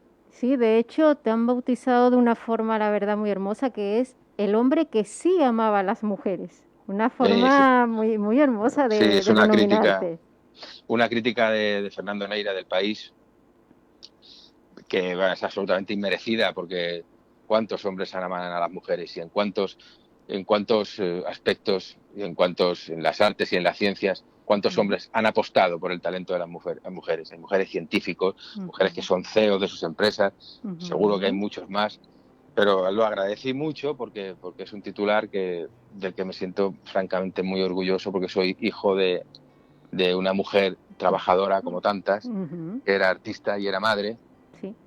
y bueno, de alguna manera este trabajo también la reivindica a ella. Y o sea, siempre se dice que la poesía tiene ritmo, pero ¿es fácil llevarla a la música? ¿O hay algún poema que tú has dicho, no le hallo la forma de musicalizarlo? Pues, ¿qué te digo? dime, a ver. Pues mira, es un misterio, porque hay formas dificilísimas, casi libres. Prácticamente el verso, o sea, las formas clásicas, hablamos de cuartetas, quintillas, sonetos, gacelas, incluso cégeles, silvas, liras. Eso es fácil, porque están diseñadas para tener un ritmo interno. Sí. Donde empezamos a tener problemas es en el verso libre. Ahí, amigo mío, muchas veces yo con un poema, precisamente, de Elvira Sastre, decidí no ponerle música. Decidí recitarlo, porque no le encontré, me parecía más bonito recitado. Entonces, las formas clásicas siempre son más sencillas porque tienen las sílabas tónicas muy bien puestecitas y les encuentras rápidamente una forma y un ritmo interno, una cuadratura. Sí. Pero luego que surja una melodía o que no surja, chico, eso yo siempre digo que viene de arriba, que eso. Un día te levantas y resulta que te viene la inspiración y te sale la música. Y le pones música a 4 poemas que te han resultado imposibles durante mucho tiempo y a lo mejor te llevas 2 semanas que no das una. Entonces es algo muy misterioso todo esto de la poesía y de la música. Y bueno, a mí lo que me gustó bastante el asunto de, Cristina Pato, la gaitera, es que yo me he dado cuenta que en tus discos como que siempre intentas cuadrar la música y los instrumentos con los orígenes. Por ejemplo, creo, si no recuerdo mal, en álbum Moderna Tradición o algo así, contaste con músicos egipcios, turcos, porque tenías canciones así con esos tonos, ¿no? Me fui a grabar allí, de hecho. Sí. Y por eso como que vas buscando un poco el origen de los músicos y del instrumento. Y ahora, con Cristina Pato, una gaitera, pues para una farruca de Rosalía de Castro. Claro, es que lo pedía, no me digas que no lo pide. No, sí, yo lo digo, pero es que lo mimas, lo cuidas todo el detalle, Juan. No te creas, una cosa lleva a la otra. O sea, te pones con Rosalía de Castro y tú dices, la gran Rosalía, ¿no? Vamos a ver, estamos hablando de Galicia. Pues, joder, qué bonito sería una gaita en esta canción. Y pensé, pues si vamos a pedir, pues pedimos que sea la que está considerada la mejor del mundo. ¿Quién es la mejor del mundo tocando la gaita? Cristina Pato. Pues vamos a pedirles con toda la cara del mundo a Cristina Pato a ver si quiere. Oye, y quiso rápidamente, y después de eso hemos hecho más cosas juntos y haremos más cosas juntos porque se trata de un talento descomunal. Yo creo que es uno de los músicos, sin desmerecer a nadie, pero yo creo que no he trabajado con un músico mejor en mi vida. Puede haber trabajado con músicos de un talento similar, pero superior a Cristina Pato no creo que haya muchos casos. Sobre todo yo no he trabajado, yo no los conozco. Y creo que eso es un honor. Ella tiene una cátedra en Nueva York, dirige una orquesta, imagínate a la altura que vuela.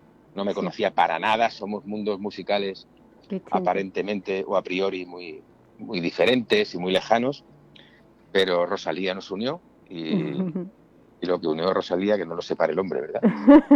Sí. Y bueno, sí tienes que reconocer que mimas mucho tus discos, Juan, o sea, es lo que te he comentado, como que vas buscando los mejores músicos y que sean del lugar, ¿no? Sí, vamos a ver, es que un disco, no nos damos cuenta muchas veces o no queremos darnos cuenta de que los músicos pasamos, pero los discos quedan. Entonces, de alguna manera, todos vamos a ser un recuerdo en YouTube o como se quiera llamar dentro de, imagínate, 100 años. Sí. Entonces, ese va a ser el recuerdo, tu legado. Un arquitecto dejará edificios, pero ¿qué deja un músico? ¿Qué deja un cantante? Pues deja canciones. Ese es tu recuerdo y tu legado. Entonces, yo tengo ese siempre presente que eso es lo que quedará de mí. Y me gustaría que quedara lo mejor posible. Bueno, yo te voy a contar aquí una anécdota. Yo he vivido muchos años en México y te aseguro que mis compañeras de trabajo la canción de Alfileres se la sabían de memoria, ¿eh? Pues fíjate qué bonito, ¿no? Una canción tan romántica que, bueno, a mí me trae muchos recuerdos. Lo que pasa es que ese disco pues se malogró porque a los 2 meses de salir murió mi padre. Y ese es que casi que... Un sabor agridulce, ¿no? Sí, porque además él estuvo muy cerca, siempre conmigo cuando lo compuse, porque fue un giro hacia el pop, que él me decía, bueno, eso está muy bien ahora, pero ya volverás. Entonces, siempre me ayudaba y fue una lástima porque él falleció y no pude explotar ese disco como hubiera querido. Ahora lo escucho y me da mucha ternura.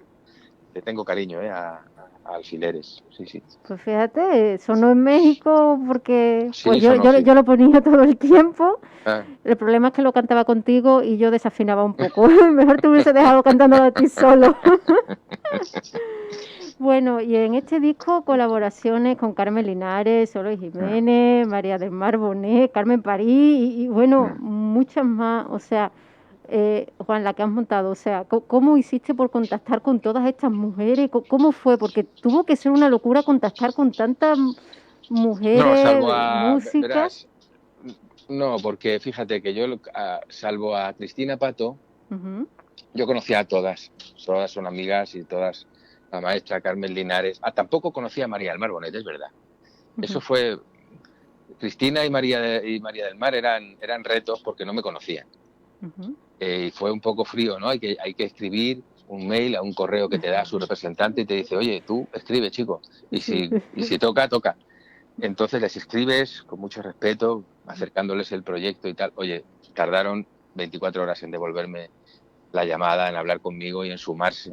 ¿Tuviste éxito? O sea, respondieron muy rápido. Sí, de alguna manera vieron que era un acercamiento honesto, ¿no? Porque hay mucho oportunismo en esto de acercarte al mundo de la mujer y apuntarte a un carro que es ganador, ¿no? Que es el de reivindicar a las mujeres. Pero ellas se dieron cuenta enseguida de que mi intención era honesta, de que yo iba en serio, ¿no? Como en los noviazgos, de que no era algo de un rollo de un día, ¿no? Sino que es un compromiso que yo quiero mantener en el futuro, y vieron que había verdad en lo que yo les proponía, y orgullosísimo de que se sumaran a la idea. Entonces he tenido la oportunidad de cantar con algunas de las mejores artistas de este país y siempre te enseñan, porque son maestras cada una en su género. Carmen París, Cristina Pato, Carmen Linares, María del Mar, no te digo nada. En fin, también está Isabel Gemio, una compañera comunicadora. Sí, Isabel Gemio, que recita. Recitando, sí, porque ella siempre... Una excelente voz, por supuesto. Pues mira, yo quise que estuviera porque Isabel siempre ha defendido la poesía en sus programas. Y eso en la radio a nivel nacional, siempre hay un directivo que te dice, ¿qué haces leyendo poesía? Sí. Eso espanta al oyente, tú sabes. Sí, eso no se escucha, eso aburre. Mejor cosas más entretenidas. Eso. Sí. Entonces Isabel ha sido siempre una mujer que ha apostado por la poesía, tú. Sí. Y yo dije, pues, merece estar, aunque no cante, que recite, porque ella es una periodista que cuando ha tenido muchísima fuerza y ha tenido programas que han tenido 1 millón de oyentes los fines de semana, había una sección de poesía, nunca ha faltado la poesía en sus programas. Así que ya te digo, ha sido todo, y luego todo el elenco musical luego que ha grabado, la guitarra, el piano, las percusiones, todos son mujeres. Quise que grabaran ellas. Y ha sido muy bonito, pero también muy, muy difícil, porque en algunos instrumentos como la guitarra flamenca, pues hay muy poquitas. Y me ha costado mucho trabajo encontrar guitarras flamencas que estén al nivel que tienen que estar para estar en un disco. Y he tenido que apostar y buscar y viajar y preguntar mucho, pero creo que al final he conseguido hacer un elenco para girar con ellas incluso, muy bonito, con mucho talento y dando oportunidad a gente que normalmente pues a veces hay un músico, una mujer por grupo, ¿no? Como muchos 2, y casi siempre haciendo coros. O una pianista, un instrumento, pero 5 no. 5 es muy difícil. Y ¿no? vamos, Que has hecho labores de documentación, de búsqueda de, Sí. de personal, entre comillas, por decirlo de una forma simpática. Sí, Yo creo he que hecho- después de este disco tiene, vamos, un máster, un trabajo fin de grado o algo así, ¿eh, Juan? Bueno, lo que tengo es el conocimiento de muchas artistas que hay que estaban en la sombra, igual que las poetas a las que canto, pues había un buen montón de artistas Ujú. que están ahora, pues a partir de Mujeres de Carne y Verso, y fíjate, y eso que tuve la mala suerte de que cogió la pandemia y nos cortó las alas casi justo cuando empezamos, ¿no? Pero muchas de ellas, con el empujón de este trabajo, pues las han conocido otros artistas y las han contado con ellas, ¿vale? Ujú. Y han entrado en musicales muy importantes aquí en Madrid, o una de ellas, la guitarrista Mercedes, pues está grabando un disco de guitarra flamenca ella sola, como guitarra solista. Ha habido una discográfica que la ha conocido a través de este trabajo y ha apostado por ella. Y mira qué bonito que Sí, gracias a mostrarse Que tu el trabajo ha talento sido de florezca. trampolín. sí les ha servido. Entonces ha sido útil y eso a mí me llena de orgullo porque, en fin, ser útil es una cosa muy bonita en la vida. Bueno, Juan, pero aparte, en el tema del confinamiento, tú no te estuviste quieto, las cosas como son. Eres una persona un poquillo inquieta y lanzaste una canción que se llama Que vuelva.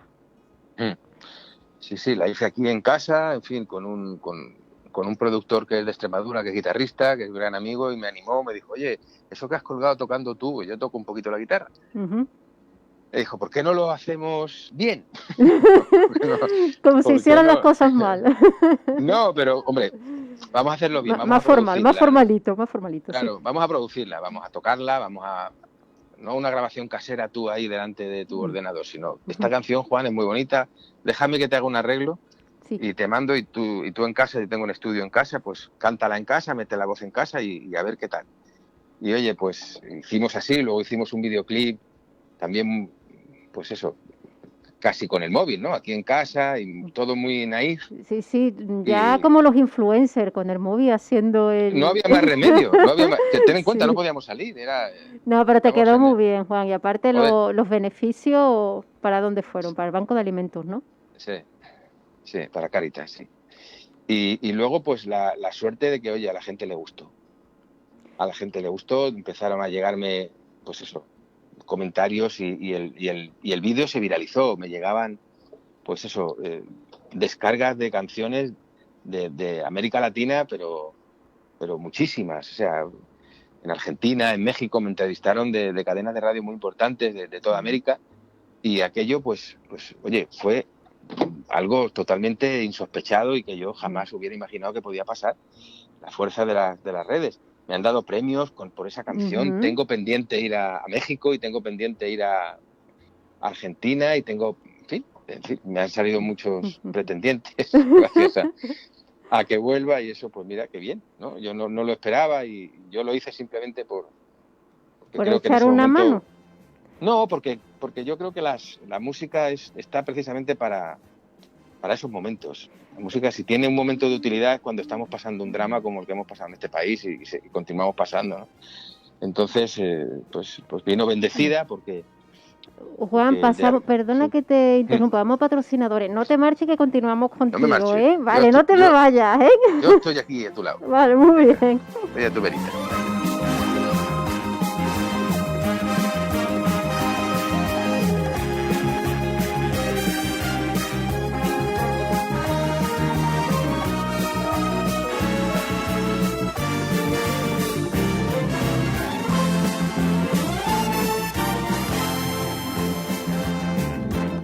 Onda Capital 95.1. De Proa Capitán Peri, una consultora especializada en potenciar tus fortalezas, capacidades y competencias. Te ayudamos a mejorar tus habilidades personales y profesionales. Aumenta tu confianza. Puedes encontrarnos en lanzatealavida.net y capitanperi.com o llamando al 955 27 94 43. De Proa Capitán Peri, acompañando a personas, colaborando con organizaciones. El siguiente mensaje está patrocinado por separacionsintraumas.com. Acostumbramos a pensar en el divorcio como una situación entre dos partes, pero no debemos olvidar que cuando hay hijos comunes, la ruptura matrimonial se debe afrontar si cabe con mayor responsabilidad para proteger a esos menores, velar por su interés y asegurarse de que la situación en la pareja no afectará negativamente a su crecimiento. Esto ha sido un mensaje patrocinado por separacionsintraumas.com. Manuel Pérez Peña, tu abogado de confianza. Viveros Arnaljarafe, venta de todo lo relacionado con jardinería y flores. Redactamos proyectos, asesoramos y nos ocupamos del mantenimiento de sus plantas. Estamos en el Camino de las Cerillas, en San Juan de Arnalfarache. Más información en viverosarnaljarafe.com y en el 954-763-582. Viveros Arnaljarafe, lo mejor para tu jardín. ¿La batería de tu móvil cada vez dura menos? ¿Necesitas arreglar tu portátil para recuperar ese trabajo que te llevó tanto tiempo? Ven a STP Reparaciones. Reparamos móviles, tablets, portátiles y televisores de cualquier marca. Además, arreglamos tu consola y cambiamos la pantalla de su iPhone al mejor precio. Estamos en calle Virgen del Valle número 60 y en el teléfono 955 11 68 22. Para más información, entra en stpreparaciones.com.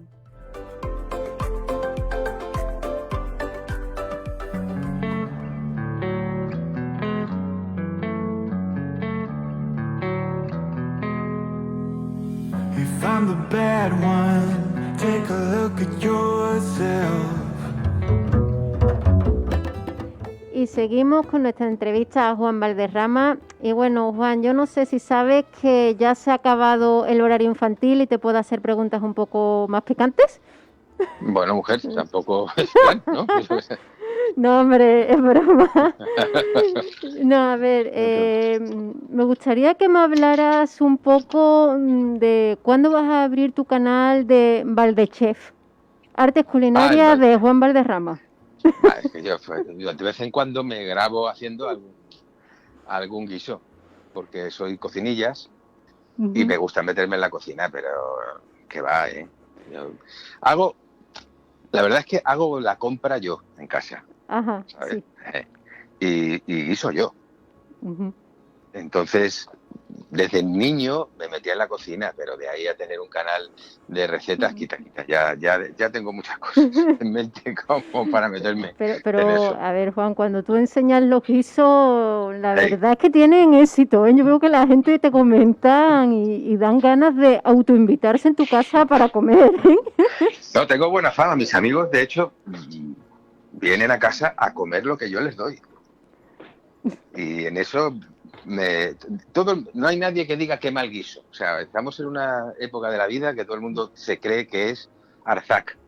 Yo no me creo nada, pero sí que es cierto que me gusta cocinar desde crío y que tengo cierta soltura en la cocina. Y me gusta mucho la cocina tradicional. Yo procuro rescatar las recetas de mi abuela y las recetas de mi madre y la cocina tradicional, que yo creo que estamos muy con el nitrógeno y con, ¿sabes? Un poquito con el agar-agar. Sí, con poner los platos bonitos, pero de poco comer. Sí, un poquito con la tontería de la hojita, de tal, y yo soy más contundente. Yo me voy a la cuchara y me voy a la cocina tradicional y creo que lo moderno está muy bien, es maravilloso, pero nunca hay que perder de vista el que hay que dar de comer día a día.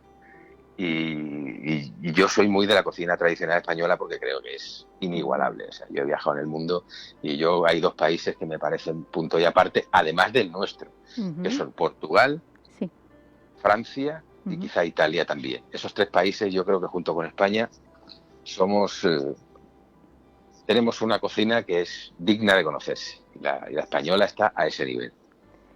Y bueno, estudiaste periodismo, más bien porque tu padre te comentó que el mundo del artisteo, mejor una carrera y ya después haz lo que quieras, ¿no? No te creas, a mí me gustaba mucho el periodismo desde chaval, la radio me fascina y me gusta mucho. Sí. Y me gusta mucho escribir guiones. Entonces a mí la radio me gusta. Entonces estudié periodismo porque yo lo de dedicarme profesionalmente a cantar nunca fue algo que yo pensara que me iba a ocurrir o que yo me iba a atrever. He tenido siempre mucho miedo escénico. Yo he padecido el pánico escénico Y luego la responsabilidad de llamarme como me llamo y de tener el apellido que tengo, y eso pesa mucho en una decisión. Eso la gente cree que te facilita las cosas, pero si tienes un punto de inteligencia sabes que es algo que es muy difícil. Si te pone el listón muy alto, te miran con lupa, ¿no? Y que te condiciona, desde el principio te condiciona. ¿Quién eres tú? Sí. Porque a nadie le va a importar quién seas tú, le va a importar que eres el hijo de. Pero reivindicar quién eres tú realmente, qué música haces tú, cuál es tu auténtico talento, ¿no? Aparte de cantar las cosas de tu padre, ¿no? Que los puedes, que es lo que la gente espera que hagas, o mucha gente, es difícil. Sí. Entonces yo todo eso lo tenía, y todo eso pesaba en mi ánimo. Y bueno, pues fue mi padre que escuchó una maqueta que grabé, sin yo ser consciente de que lo iba a hacer, porque aquello prácticamente cayó en sus manos. Y ahí fue cuando tuvo una conversación conmigo que me quitó muchos miedos, y yo le vi tan ilusionado y no sé, fue algo tan espontáneo, su alegría fue tan espontánea, no era una alegría forzada, no, vi que realmente él hace ilusión. Y que creía en mí artísticamente, y me dijo: Juan, tienes que intentarlo, porque esto, si no lo intentas, yo creo que tú puedes ser artista, y si no lo intentas nunca lo sabrás, y te quedarás con esa duda, y esa duda te va a quemar toda tu vida, y cuando lo quieras hacer ya va a ser tarde. Yo creo que el momento es ahora. Entonces yo lo vi tan convencido de: papá, pero ¿tú crees que? Y él me dijo: sí, lo creo. Compones muy bonito, cantas muy bonito. No lo sabía, yo no sé por qué nunca lo habías hecho en casa, pero bueno. Y así fue una cosa que llevó a la otra, pero el periodismo nunca lo he abandonado, siempre he tenido la radio. De radio, de hecho, y por eso yo te quería preguntar, ahora que es el momento un poco anécdota, ¿qué asignatura de la carrera fue tu martirio? Economía, empresa, todo lo que tuviera que ver con las finanzas, los números, en periodismo estudias un poquito de todo. ¿Sí? Realmente la carrera de periodismo no existe como tal, ¿no? Es un compendio de un poco de derecho, un poco de historia, un poco de economía, un poco de tal, un poco de cual. Entonces, cuando llegábamos al mundo de las económicas, aunque fuera a nivel muy básico de macroeconomía y microeconomía, eso no me gustaba. En cambio, la historia me vuelve loco. Y el lenguaje me vuelve loco. Y ahí no tenía problemas, pero alguna asignaturilla. Lo que pasa es que es una carrera... ¿Hubo alguna chuleta, Juan? Ahora lo puedes decir porque el título ya lo tiene. No soy... Verás, no soy de chuletas porque me pongo muy nervioso. Y yo soy de los que se le nota. Entonces, lo que sí hubo alguna que otra vez es presentarme algún examen oral sin sabérmelo. ¿Qué le echaste cara al asunto o qué hiciste? Y tirar de encantos. Y hacer, en fin, tirar de oratoria y al final hilar una cosa con la otra y marear al profesor hasta que me dijo: váyase usted ya, y no sabe usted nada, pero le voy a probar porque llevo usted aquí 15 minutos y me lo he pasado muy bien, así que es maravilloso, usted es un comunicador nato, haga usted el favor de estudiar, que no le va a venir mal, pero está usted aprobado. Eso sí lo he hecho. Pues te agradezco mucho que nos cuentes estas anécdotas y bueno, Juan, te voy a dejar para que sigas en camino porque sé que estás en medio de trayecto. Yo contigo estaría horas y horas, pero bueno, sé que tienes que llegar a Madrid. Lo que sí nos gustaría que nos dijera, ¿cuáles van a ser tus próximos conciertos, Juan? ¿Sí va a haber alguno también por aquí, por Andalucía, o ahora mismo van a ser en Madrid? ¿Cómo va a ser todo esto? Comienzo aquí en Madrid, que es donde más trabajo. Luego me voy a Cataluña, que también trabajo mucho. Trabajo más en Cataluña que en Andalucía. Es algo realmente curioso lo mío. Pero bueno, dentro de poco me veréis con Toñi Moreno en Canal Sur y ahí hablamos de este aspecto tan curioso de mi carrera, porque yo trabajaba mucho en Andalucía, pero llegó un momento que dejé de hacerlo. Entonces, no lo entiendo. ¿Por qué Mujeres de Carne y Verso sí encaja en Madrid o en Gijón o en Valladolid, pero no encaja en Córdoba, ni en Sevilla, ni en Málaga, en fin? Son decisiones que toman los que dirigen los teatros, y en este caso muchas mujeres, que son las directoras, y nunca les encaja lo que hago yo. Entonces en Andalucía os va a costar trabajito verme. Pero bueno, yo espero que esa tendencia alguna vez cambie. Pues De todas nada, maneras- en cuanto levanten un poco el confinamiento, Sí. los que seamos fan tuyos, pues iremos a verte. Si estás en otra ciudad, pues Sí, seguro que vamos. mira, este verano estuve en Málaga y seguramente yo tengo una página que es juanvalderrama.com. Sí. Entonces ahí está el calendario de fechas actualizado y también las redes sociales, en Instagram y en Facebook. Sí. Ahí lo vais viendo y nada, pues a ver si prontito estoy por Andalucía. Pues Juan, ya lo último que te quiero decir es nuevamente agradecerte que nos hayas atendido, tanto a ti como tu equipo, con la persona que he estado en contacto. Sois los dos muy, muy amables y sobre todo agradecerte la música que haces, porque yo para nada soy fan de este tipo de música. A mí me gusta el heavy metal, pero me gusta, Joder, sí, pero me gusta qué tu grande música, eres, tía. pero me gusta tu música. Yo, tú sabes, yo soy fan de Leño a muerte. Yo tenía todos los discos, bueno, menuda le daba a mi padre con Leño y Barón Rojo. Yo soy de Saratoga. Tú eres de Saratoga, pues también. De Manda, narices, Saratoga. Pero, y- pero sí, un día estaba en una tienda, escuché una canción tuya y dije, oye, pues me gusta. Y a partir de ahí todos tus discos. Entonces, esa es la grandeza de la música. Te puede gustar un género o te puede gustar otro. No hay que cerrarse. Entonces, te agradezco, Juan, que me hayas abierto las puertas de este tipo de música. Nada, yo hago canciones para gente con tan buen gusto como tú. Pues muchísimas gracias, Juan. Te deseo todos los éxitos del mundo y un abrazo para ti y quien va contigo en el viaje a Madrid. Un Muy saludo bien. para ella también. Un beso. muy Muchísimas fuerte. gracias. Un besito, chao. Con gravedad decir que fue liviandad lo que hizo la diligencia, lo que hizo la diligencia.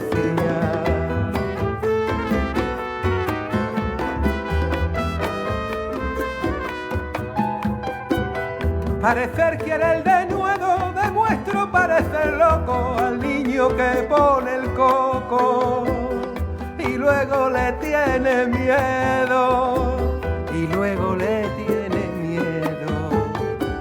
Hombre necio que acusáis a la mujer sin razón, sin ver que soy la ocasión de lo mismo que culpáis. Hombre necio que acusáis a la mujer sin razón, sin ver que soy la ocasión de lo mismo que culpáis. Queréis con presunción necia hallar a la que buscáis para pretendida tal, y en la posesión Lucrecia.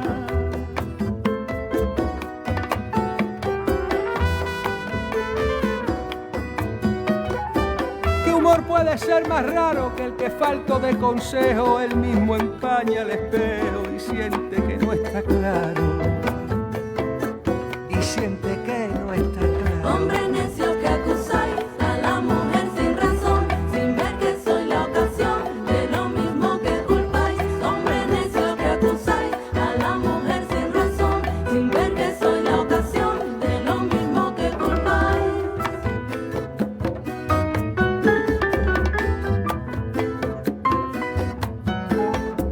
Opinión ninguna gana, pues la que más se recata, si nos admite es ingrata y si os admite liviana.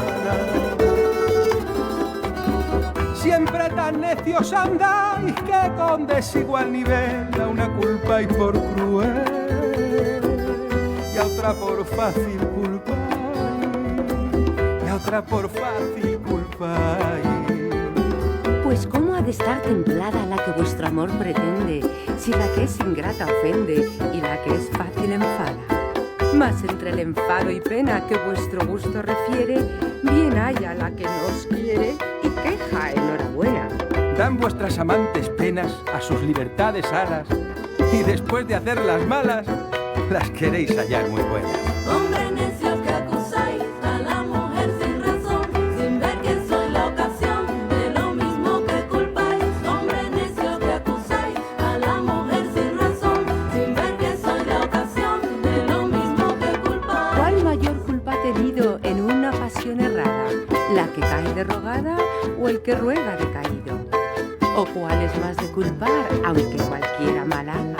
¿La que pega por la paga o el que paga por pecar? Pues para qué os espantáis de la culpa que tenéis, que Queredlas cual las hacéis, o hacedlas cual las buscáis. Hombre necio que acusáis a la mujer sin razón, sin ver que soy la ocasión de lo mismo que culpáis. Hombre necio que acusáis a la mujer sin razón, sin ver que soy la ocasión de lo mismo que culpáis. Dejad de solicitar y después, con más razón, acusaréis la afición de la que os fuere a rogar. Bien, con muchas armas fundo que lidia vuestra arrogancia, pues en promesa e instancia fundáis diablo, carne y mundo.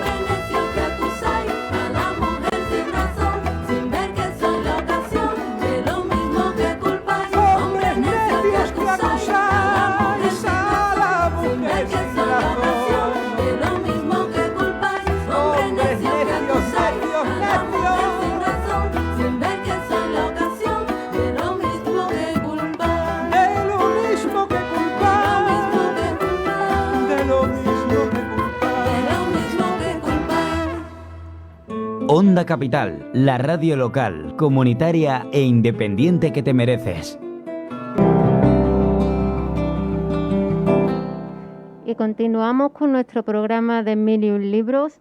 Espero que hayáis disfrutado de la entrevista con Juan Valderrama, una entrevista, la verdad, muy, muy interesante y de un disco que merece la pena, Mujeres de Carne y Verso. De hecho, acabamos de oír una de las canciones, que es un poema de Sor Juana Inés de la Cruz, que se llama Hombres Necios. Yo en una ocasión tuve la oportunidad de leerlo aquí y es un poema muy significativo porque a palabras de hoy día se refiere o hace alusión a esos hombres que critican a las mujeres cuando las mujeres no le dan lo que ellos desean, pero si se los dan, también somos criticadas. Así lo he dicho en una forma muy cercana. Obviamente la calidad artística de este poema es indiscutible y Juan Valderrama lo ha versionado de una forma, la verdad, muy bonita, muy alegre, con unos tonos así, pues, medio latinos, ¿no? Porque, bueno, no debemos de olvidar que Sor Juana Inés de la Cruz era mexicana. Se comenta que se hizo monja para no verse obligada a casarse y poder dedicarse de lleno a la escritura. La pregunta de la semana era una pregunta que lancé en redes, era ¿cuál es tu poema favorito? Y hemos tenido algunas contestaciones, como por ejemplo, Pancho Fausto nos decía que su poema favorito es Ritmo, de Gabriela Mistral. O por ejemplo, José Ramón Vega Frías nos comentaba que su poema preferido es La elegía a Ramón Sigé, de Miguel Hernández. También Rafael Castro Martín nos decía, ¿solo uno? La verdad es que es difícil elegir solo un poema. Decía, bueno, sería complejo, Machado y Garcilaso, cualquiera de sus poemas. De Garcilaso, fijarse que estoy recordando que también un poema de él fue musicalizado por Miguel Bosé. Yo sé que ahora mismo decir el nombre de este cantante es prácticamente algo de alto riesgo, pero vamos a obviar ciertos temas. Musicalizó el poema Por vos muero, de hecho también le dio nombre a un disco. Y pues sí, tiene este breve poema cantado, la verdad, de una forma muy delicada. Son muchos los discos que hay de cantantes que le dan música, ¿no? Le dan otro toque a poemas. Por ejemplo, si no recuerdo mal, poemas de Antonio Gala han sido llevados a la música, poemas de Antonio Machado, que vamos a decir, ¿no? Musicalizados por Joan Manuel Serrat y, bueno, Juan Valderrama, con estos poemas escritos por mujeres a lo largo de 26 siglos de historia. Y sí es cierto que los que estudiamos la EGB, pues más allá de Rosalía de Castro o Santa Teresa de Jesús, pues no estudiamos a muchas mujeres más. Esperemos que en en este sistema educativo actual, pues el canon literario se engrose un poco y sean más las mujeres que aparecen en los libros de texto. Ya vamos llegando prácticamente casi al final de nuestro programa y al principio os comenté que teníamos una sorpresa que la iba a revelar más tarde. Yo creo que la sorpresa no hace falta ni que la diga, yo creo que os podéis haber dado cuenta de que pues 1001 Libros ha ampliado su horario considerablemente. Ya no tenemos solo una hora de programa, ya son 2. ¿Para qué? Pues habrá más entrevistas, más reseñas, más consejos.